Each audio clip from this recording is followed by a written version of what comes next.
संख्या के हिसाब से सत्ता में भागीदारी की बात करने वाले तेजस्वी यादव आखिर मुसलमानों से कमिटमेंट करने के मामले में पीछे क्यों हट जा रहे हैं।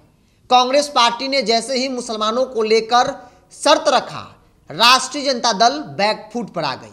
यहां तक कि आरजेडी कांग्रेस पार्टी का विरोध करना भी शुरू कर दी है।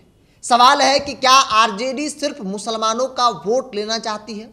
सत्ता में भागीदारी देने की बात आई, कमिटमेंट करने की बात आई तो आरजेडी बैकफुट पर क्यों आ गई? नमस्कार, द इंडिया टॉप देख रहे हैं, मैं हूं आपके साथ बिरजू सिंह। तेजस्वी यादव हर मन से यह कहते नजर आते हैं कि हमारी सरकार बनी तो जिसकी जितनी संख्या भारी उसकी उतनी हिस्सेदारी, मतलब संख्या के हिसाब से उनको सत्ता में भागीदारी दिया जाएगा। एक बात यह हो गई। दूसरा बात, महागठबंधन के अंदर मुख्यमंत्री का चेहरा तय है कि अगर महागठबंधन बहुमत में आती है, जनता 2025 में बहुमत महागठबंधन को देती है तो फिर तेजस्वी यादव ही मुख्यमंत्री बनेंगे, यह तय है। लेकिन डिप्टी सीएम तय नहीं है। यहां तक कि कांग्रेस पार्टी जो आवाज उठा रही है, कांग्रेस पार्टी जो शर्त रख रही है, उन शर्तों पर आरजेडी हामी भरने को तैयार नहीं है। आरजेडी उस शर्त का विरोध करना शुरू कर दी है। दरअसल कांग्रेस पार्टी बिहार प्रभारी है शहनवाज आलम बिहार के दौरे पे हैं और उन्होंने एक बयान दिया बीते दिन और कहा कि अगर महागठबंधन की सरकार बिहार में बनी तो तेजस्वी यादव मुख्यमंत्री बनेंगे और उनके साथ साथ कांग्रेस पार्टी दो डिप्टी सीएम बनाएगी।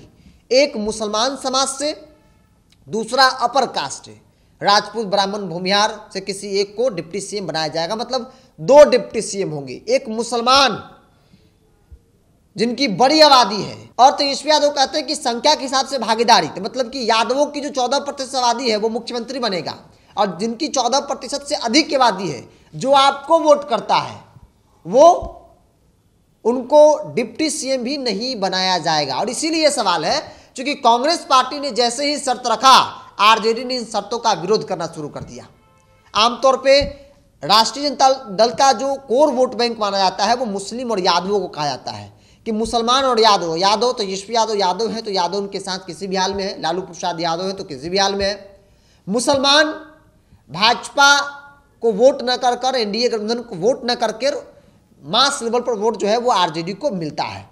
लेकिन मुसलमानों को उनको संख्या के हिसाब से भागीदारी सत्ता में नहीं मिल पाती है और आरजेडी पर यह आरोप कॉमन है कि आरजेडी सिर्फ मुसलमानों का वोट लेना जानती है।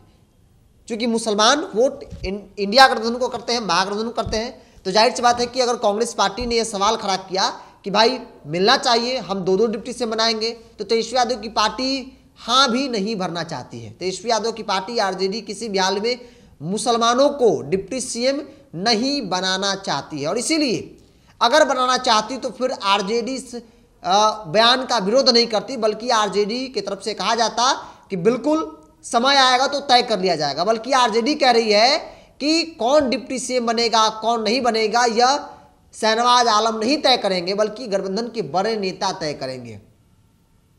सोचिए, जिस आरजेडी को मुसलमान वोट देते हैं वही आरजेडी मुसलमानों को कमिटमेंट भी नहीं कर रही है, कमिटमेंट करने से पीछे हट जा रही है।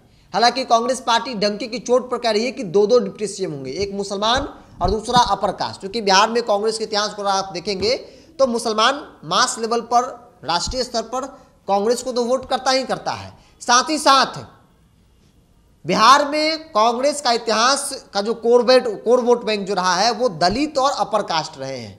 दलित और अपर कास्ट का गठजोड़ कांग्रेस को बार बार सत्ता में लाया है और जैसे जैसे बिहार की राजनीति में लालू प्रसाद यादव का कद बढ़ता गया, लालू यादव राजनीतिक तौर पर आगे बढ़ते गए, कांग्रेस पार्टी डाउन होती चली गई।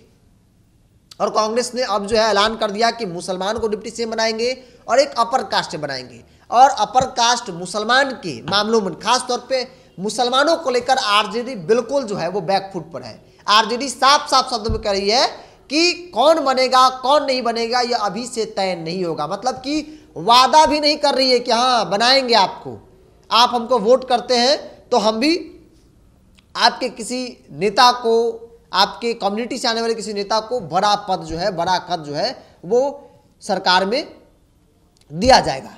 बहरहाल इसको लेकर भी सियासत खूब हो रही है। आरजेडी कांग्रेस की भी ठन चुकी है पूरी तरीके से, और न सिर्फ इस बयान को लेकर बल्कि राष्ट्रीय स्तर पर भी आरजेडी और कांग्रेस के बीच में खूब तनातनी जो है वो चल रहा है।